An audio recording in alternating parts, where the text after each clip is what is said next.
So let's talk about the superpower in question. It's the 29th of July today. In 33 days from now, America's troop withdrawal from Afghanistan will be complete. All military personnel will be out except 600-odd soldiers.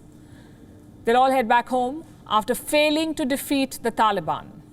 It's an embarrassing retreat for the US, and it is not limited to Afghanistan. As we speak, the United States is cutting down on its presence and backing away from its commitments the world over. The global military empire it built for decades, the defense hegemony it established in the name of peace, is being abandoned.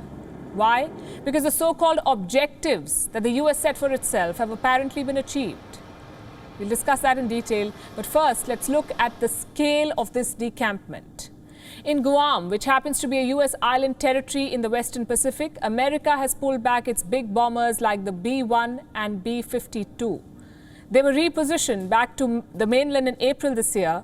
This has happened for the first time in 16 years. The Pentagon says the Guam island will now be used as a forward base only on an as-needed basis. These are their words. Miles away in West Asia, America has pulled back at least 8 anti-missile weapons from Saudi Arabia, from Iraq, Jordan and the UAE. This includes the Patriot and the THAAD defense systems and hundreds of troops who operated them. They've all been taken back to their country. Why? Because the tensions with Tehran are said to be easing, and America wants to reduce its footprint in the region to further build on this reconciliation with Iran.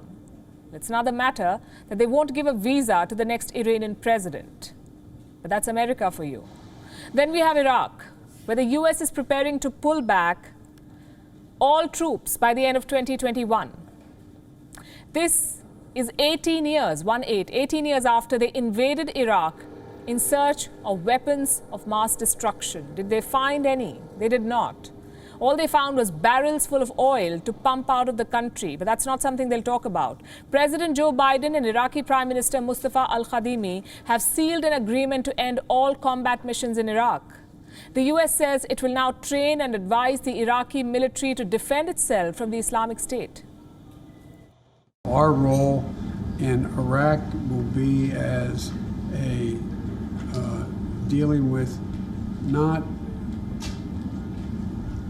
it's just to be available, to continue to train, to assist, to help, and to deal with ISIS as it arrives. But we are not going to be, by the end of the year, in a combat mission. There's more. In the Pacific, America has pulled back its only aircraft carrier, the USS Ronald Reagan, based in Japan. It has been repositioned in the Indian Ocean for now. Not for security purposes, just to aid the US withdrawal from Afghanistan. What will happen once the withdrawal is complete? Will the carrier head back to Japan? The US won't say. But critics say that leaving the Pacific devoid of any carrier coverage contravenes America's policy of protecting its allies in the region. Like I said, it's an embarrassing retreat. The US is pulling in its military horns, leaving its allies and partners exposed to threats and uncertain about any future assistance. I have some figures for you tonight. The Biden administration's proposed defense budget for 2021 is $716 billion, 716. That is 4% less than the 2020 defense budget of Donald Trump. The American Navy is maintaining an operational presence of 296 ships. That's down from the Trump administration's goal of 316 ships by 2026. The US Air Force is planning to retire 42 jets from a fleet of 367. They say they're getting rid of the old stuff to make room for the new. Well, in practice, they're getting rid of old conflicts to make room for the new. But what happened to making the Taliban pay? What happened to destroying the ISIS? What happened to defeating radical Islamic terrorism? These are all promises made by US presidents. And yes, fighting all the ills in the world is not America's sole responsibility, but these are also excuses that the US made to invade sovereign countries, especially those with oil or geographical advantage. Now, the US is retreating from the conflicts it escalated.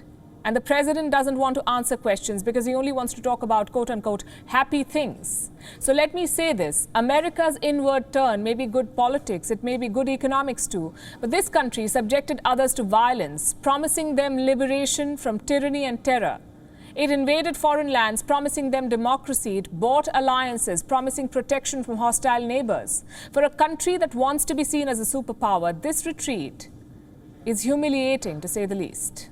WION is now available in your country. Download the app now and get all the news on the move.